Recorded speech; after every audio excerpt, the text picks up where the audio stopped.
আসসালামু আলাইকুম সুপ্রিয় শিক্ষার্থী, স্বপনস ক্লাসরুম পেজ অ্যান্ড ইউটিউব চ্যানেলের পক্ষ থেকে সকলকে স্বাগত জানিয়ে শুরু করতে যাচ্ছি আজকের এই হিসাব বিজ্ঞান ওয়ান শট ক্লাস।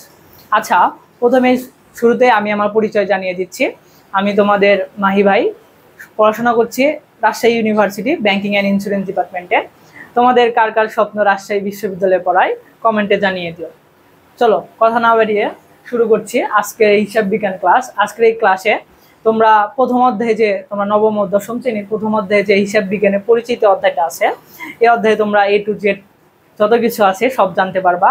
আর আশা করি এই ক্লাসটা করার পরে তোমরা এই অধ্যায় থেকে যে কোনো প্রশ্ন যেভাবেই দেখ অবশ্যই তোমরা লিখতে পারবা। চলো আসো শুরু করা যাক। হিসাব বিজ্ঞানের তোমাদের প্রথম অধ্যায় হলো হিসাব বিজ্ঞান পরিচিতি।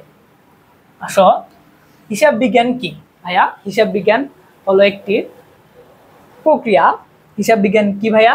হিসাব বিজ্ঞান হলো একটি প্রক্রিয়া যার মাধ্যমে ব্যবসা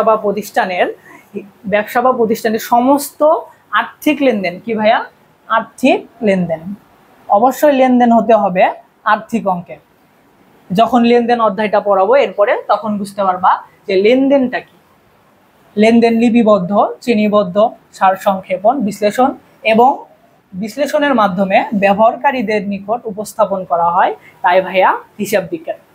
যদি আরো সহজভাবে বলতে চাই ভাইয়া, হিসাব বিজ্ঞান হলো ব্যবসায় টাকা পয়সা হিসাব রাখার যে বিজ্ঞান, ব্যবসায় টাকা পয়সা ভাইয়া হিসাব রাখার যে বিজ্ঞান, তাই হচ্ছে হিসাব বিজ্ঞান। তো ভাইয়া এখন তো পারবাই যে হিসাব বিজ্ঞান কি। হিসাব বিজ্ঞান যদি সংজ্ঞা বলতে চাই বলবা হিসাব বিজ্ঞান একটি প্রক্রিয়া যার মাধ্যমে ব্যবসা বা প্রতিষ্ঠানের সকল আর্থিক লেনদেন লিপিবদ্ধ, শ্রেণীবদ্ধ, সারসংক্ষেপ ও বিশ্লেষণ করা হয় এবং আগ্রহী ব্যবহারকারীদের কাছে উপস্থাপন করা হয়, তাই ভাইয়া হিসাব বিজ্ঞান। আসো এখন আমরা বলি হিসাব বিজ্ঞানের ধারণা। হিসাব বিজ্ঞান মূলত একটি প্রক্রিয়া যার মাধ্যমে কোনো ব্যক্তি বা প্রতিষ্ঠানের যাবতীয় আর্থিক লেনদেন, যেমন ভাইয়া হলো আয় আদায়, দায়, আয় হলো আদায়, খরচ পরিশোধ, আয় আদায়, সম্পদ ক্রয় বিক্রয়, পণ্য ক্রয় বিক্রয়, যত সব লেনদেন আছে ভাইয়া, যেমন হলো ধরো পণ্য ক্রয় বিক্রয়, দেনাদার হতে আদায়, পাওনাদারকে পরিশোধ, যত লেনদেন আছে সমস্ত হিসাবের বইতে সুষ্ঠুভাবে কি ভাইয়া সুষ্ঠুভাবে লিপিবদ্ধ করা যায় এবং নির্দিষ্ট সময় শেষে আর্থিক কার্যগুলির ফলাফল জানা যায়। মানে নির্দিষ্ট একটা পিরিয়ড শেষে তোমরা জানতে পারবা যে তোমাদের সম্পদ কত, তোমার দায় কত, তোমার হাতে কত মজুদ আছে। এগুলো হলো বা হিসাব বিজ্ঞানের জ্ঞান ব্যবহার করে একটি বিবরণী বা প্রতিবেদন তৈরি করা হয় যার মাধ্যমে আর্থিক অবস্থা জানা যায়। মানে একটা প্রতিষ্ঠানে যে তুমি আর্থিক অবস্থা জানবা, এটা হিসাব বিজ্ঞানের মাধ্যমে জানা যায়। এই জন্যেই ভাইয়া হিসাব বিজ্ঞানকে বলা হয় ব্যবসায়ের ভাষা। যদি তোমাকে জিজ্ঞেস করে ব্যবসায়ের ভাষা কি, ভাইয়া ব্যবসায়ের ভাষা হলো হিসাব বিজ্ঞান। এটা খুবই গুরুত্বপূর্ণ ভাইয়া, ব্যবসায়ের ভাষা হলো হিসাব বিজ্ঞান। চলো পরবর্তীতে আসো, হিসাব বিজ্ঞানের উৎপত্তি ও ক্রমবিকাশ। হিসাব বিজ্ঞানের উৎপত্তি ও ক্রমবিকাশ ভাইয়া, ধরো তোমাদেরকে হিসাব বিজ্ঞান যখন শুরু থেকে শুরু হয়েছে তখন প্রাচীন মেসোপটেমিয়া, মিশর, ভারত ও চীনে হিসাব রাখা হতো। সভ্যতার শুরুতে ভাইয়া যখন মানুষের বিভিন্ন গুরুত্বপূর্ণ ঘটনা হিসাব রাখতো, ওরা কিভাবে হিসাব রাখতো? ওরা রাখতে হলো বিভিন্ন পাথরে খোদাই করে লিখে হিসাব রাখতো। তারপরে হলো গাছের শিকড়ে হিসাব রাখতো ছিদ্র করে, পরে পাথরে হিসাব রাখতো। তারপরে আস্তে আস্তে যখন মানুষের হলো সমাজবদ্ধভাবে বসবাস শুরু করে, তখন হলো মানুষ হলো কৃষিকাজ শুরু করে, আস্তে আস্তে তারা হিসাব করতে শুরু করে অঙ্কের মাধ্যমে। তখন তারা দড়ি আছে না, দড়িতে গিট বেঁধে অথবা হলো মাটিতে দাগ কেটে কেটে তখন ওরা হিসাব রাখতো। ওই হিসাবে তারা হলো অনেক সময় ফসলের হিসাব রাখতো মেঝের দাগ কেটে। পরিশ্রমিকের যে পারিশ্রমিকটা আছে, অর্থাৎ তাদের যে বেতন দিতে হবে ওইটা হিসাব রাখতো ওরা হলো মাটিতে দাগ কেটে। পরবর্তীতে আস্তে আস্তে এটা বিস্তার লাভ করলো, আস্তে আস্তে মানুষের জনসংখ্যা বৃদ্ধি পেলো, আস্তে আস্তে বাজার প্রতিষ্ঠা হলো। তার আগে হলো বার্টার সিস্টেম, বিনিময় প্রথা চালু হলো। বিনিময় প্রথা হলো ভাইয়া, একজনের কাছে ধরো আমার কাছে খাবার আছে, একজনের কাছে পোশাক আছে, ও আমাকে আমি ওকে খাবার দিলাম, ও আমাকে পোশাক দিল, এটা একটা বিনিময় প্রথা চালু হলো। আস্তে আস্তে হলো ব্যবসা প্রতিষ্ঠান শুরু হলো। আর সভ্যতার শুরুর দিকে হলো মানুষ হলো এক একতরফা হিসাব রাখতো। যেমন হলো তারা তখন হিসাব রাখতো হলো একতরফা, অর্থাৎ সম্পদ হলো এই পাশে সম্পদ, দায় হলে এই পাশে দায়।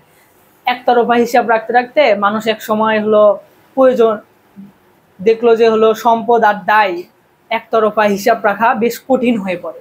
কি ভাই? কঠিন হয়ে পড়ে। পরবর্তীতে মানুষ হিসাব পরবর্তীতে মানুষ ভাবলো যে হলো এর তো একটা বিকল্প পদ্ধতি হলো আমাদের প্রয়োজন, আমাদের যেহেতু এটা খুব জটিল হইতেছে। পরবর্তীতে তারা এমন একটা পদ্ধতি, অর্থাৎ এমন একটা কৌশল তারা অনুভব করে, যেটাই হলো সম্পদ এবং দায় তাদের হিসাব রাখা অনেকটা সহজ হবে, তাদের কোনো অতটা কঠিন ঝামেলায় পড়তে হবে না। এর প্রেক্ষাপট থেকে পরবর্তীতে 1494 সালে আসি, একটা ব্ল্যাঙ্ক পেজে আসি। এর প্রেক্ষাপট থেকে 1494 সালে কি ভাই 1494 সালে, সালটা মনে রেখো ভাইয়া, 1494 সালে লুকা প্যাসিওলি কি ভাই লুকা প্যাসিওলি ইটালির গণিতবিদ,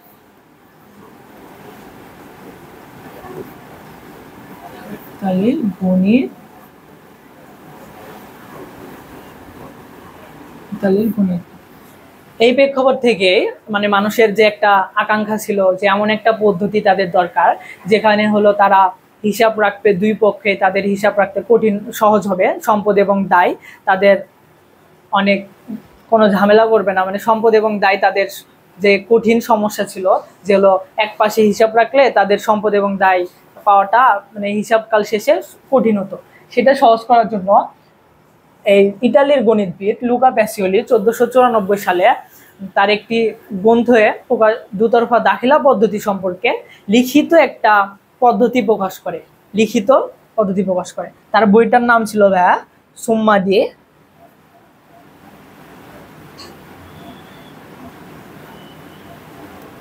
তার বইটার নাম ছিল ভাইয়া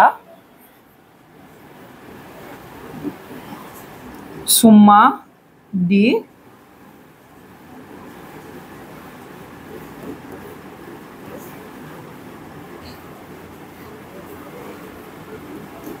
ডি অ্যারিথমেটিকা জিওমেট্রিকা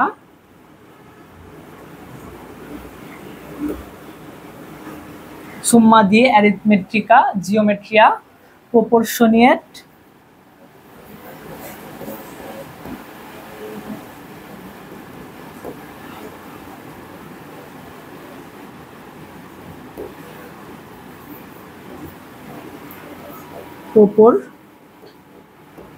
প্রপোর্শনালিটা। এটা হলো তার বিখ্যাত গ্রন্থ। এই বিখ্যাত গ্রন্থের চেয়ে মানুষের যে একটা আকাঙ্ক্ষা ছিল যে এমন একটা পদ্ধতি দরকার যার মাধ্যমে তাদের হলো হিসাব রাখা অনেক সহজ হবে, এই দুতরফা দাখিলা পদ্ধতিতে এই ইটালির গণিতবিদ লুকা প্যাসিওলি সুম্মা ডি অ্যারিথমেটিকা জিওমেট্রিয়া প্রপোর্শনালিটা এই গ্রন্থের মাধ্যমে লিখিতভাবে দুতরফা দাখিলা পদ্ধতির যত সব নিয়ম আছে সেগুলা প্রকাশ করে। পরবর্তীতে এই পদ্ধতির মাধ্যমে তাদের হিসাব মানে মানুষদের ব্যবসায়ীদের হিসাব রাখতে অনেক সহজ হয়। এরপর থেকে লুকা প্যাসিওলি কে বলা হয় ফাদার অব অ্যাকাউন্টিং, হিসাব বিজ্ঞানের জনক। লুকা প্যাসিওলি হিসাব বিজ্ঞানের জনক। কি ভাইয়া? হিসাব বিজ্ঞানের জনককে হিসাব বিজ্ঞানের জনক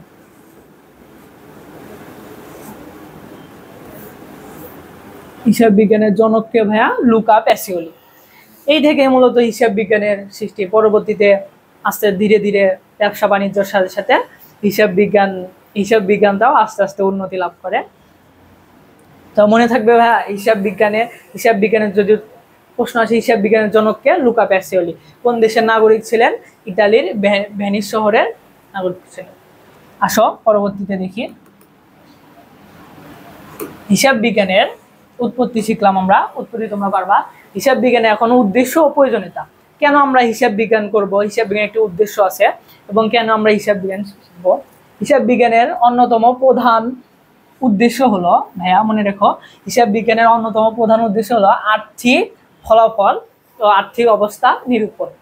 এটা একটা খুবই গুরুত্বপূর্ণ একটা দেন লাভ ক্ষতির পরিমাণ নির্ণয়ের মাধ্যমে ব্যবসার গতি প্রকৃতি সম্পর্কে লাভ করা যায়। প্রতিষ্ঠানের সম্পদ, দায়, মালিকানা সত্ত্ব এবং নির্ণয়ের মাধ্যমে আর্থিক ফলাফল। পরবর্তীতে যখন ওয়ান শট ক্লাস নিয়ে আসবো, পরবর্তী ক্লাসটিতে তোমরা বুঝতে পারবা যে সম্পদ কি, দায় কি। নেক্সট চ্যাপ্টারে তোমাদের লেনদেন অধ্যায় পড়াবো, তখন তোমাদের কাছে একদম সহজ হয়ে যাবে। ব্যয় নিয়ন্ত্রণ খুবই একটা গুরুত্বপূর্ণ একটা উদ্দেশ্য হলো ব্যয় নিয়ন্ত্রণ। প্রতিষ্ঠানের যে অতিরিক্ত ব্যয় আছে সেটা নিয়ন্ত্রণের মাধ্যমে হিসাব বিজ্ঞান আর্থিক অবস্থা হিসেবে সুষ্ঠু একটা ফলাফল ব্যবহারকারীদের কাছে উপস্থাপন করে। পরবর্তীতে আসো ভাইয়া, ব্যবসা প্রতিষ্ঠানের প্রতারণা ও জালিয়াতি রোধে হিসাব বিজ্ঞানের কোনো বিকল্প নেই ভাইয়া। ব্যবসা প্রতিষ্ঠানে যে তোমার জালিয়াতি হবে সেটাতে হিসাব বিজ্ঞান গুরুত্বপূর্ণ ভূমিকা পালন করে। পরবর্তীতে আসো, এগুলো অত গুরুত্বপূর্ণ নয়। এই যে বিভিন্ন অমুনাফাভোগী প্রতিষ্ঠান, যদি ভাইয়া তোমাদের প্রশ্ন আসে যে অমুনাফাভোগী প্রতিষ্ঠান কোনগুলো, এই যেগুলো অমুনাফাভোগী স্কুল, কলেজ, হাসপাতাল, ক্লাব, বিভিন্ন সোসাইটিতে বিভিন্ন উৎস থেকে এগুলো হলো অর্থ আসে, এগুলোর যে একটা নির্দিষ্ট আর্থিক কার্যক্রম বা উদ্বৃত্ত নির্ণয় করা হয় হিসাব বিজ্ঞানের মাধ্যমে, এটাও তোমরা করতে পারবা। পরবর্তীতে আসো ভাইয়া, খুবই গুরুত্বপূর্ণ হিসাব তথ্যের ব্যবহারকারী। এটা ভাইয়া খুবই গুরুত্বপূর্ণ তোমাদের জন্য। হিসাব তথ্যের ব্যবহারকারী দুই ধরনের আছে। একটা হচ্ছে অভ্যন্তরীণ ব্যবহারকারী, অর্থাৎ প্রতিষ্ঠানের ভিতরে যে ব্যবহারকারীরা আছে, তোমার হিসাব যে প্রতিষ্ঠানের ভিতরে যারা ব্যবহার করবে তাদেরকে বলা হবে অভ্যন্তরীণ ব্যবহারকারী। আর যারা বাইরের আছে ভাইয়া তাদেরকে বলা হবে হলো বহিস্থ ব্যবহারকারী। অভ্যন্তরীণ ব্যবহারকারী কারা? অভ্যন্তরীণ ব্যবহারকারী হলো মালিক, ম্যানেজার, কর্মচারী। মনে রাখো ভাইয়া, মালিক, ম্যানেজার, কর্মচারী। আর যদি বহিস্থ মানে বাইরের ব্যবহারকারীরা বিনিয়োগকারী, ঋণদাতার আরেক নাম বলা যাইতে পারে পাওনাদার। এটা তোমাদের গুরুত্বপূর্ণ। পাওনাদার, ঋণদাতা বা পাওনাদার, সরকার, গবেষক। সরকার দেখো ভাইয়া, সরকার তো বাইরের পক্ষ, সে তো প্রতিষ্ঠানের কোনো পক্ষ না, এজন্য সরকার হলো বহিস্থ পক্ষ ভাইয়া। তারপরে গবেষক অবশ্যই বাইরের একটা পক্ষ, প্রতিষ্ঠানের ভিতরের না ভাইয়া। আজকের এই ক্লাসে অবশ্যই শেষ। আজকের এই ক্লাসে তোমরা হিসাব বিজ্ঞান কি, হিসাব বিজ্ঞানের উৎপত্তি, হিসাব বিজ্ঞানের উদ্দেশ্য কি, হিসাব বিজ্ঞানের প্রয়োজনীয়তা, তারপরে আমরা হিসাব বিজ্ঞানের যে ব্যবহারকারী সম্পর্কে আছে, যেমন অভ্যন্তরীণ ব্যবহারকারী আর একটা হলো বহিস্থ ব্যবহারকারী। আমি আশা করি এই ক্লাসটা করার পরে তোমরা এই অধ্যায় থেকে সব প্রশ্ন পারবে, আশা করা যায়। দ্বিতীয় যে ওয়ান শট ক্লাস আছে ওই অধ্যায়ে তোমাদের ওই ক্লাসে তোমাদের লেনদেনের চ্যাপ্টারটা পড়াবো। ওই চ্যাপ্টারটা খুবই গুরুত্বপূর্ণ। ওই চ্যাপ্টার যদি তুমি পড়ো, হিসাব বিজ্ঞান তোমার কাছে একদম সোজা হয়ে যাবে, একদম সোজা। আমি তোমাদের বললাম হিসাব বিজ্ঞান তোমাদের কাছে একদম সোজা হয়ে যাবে। সো ভালো থেকে সুস্থ থেকো। নেক্সট ক্লাসে অবশ্যই তোমরা আসবা। আসসালামু আলাইকুম।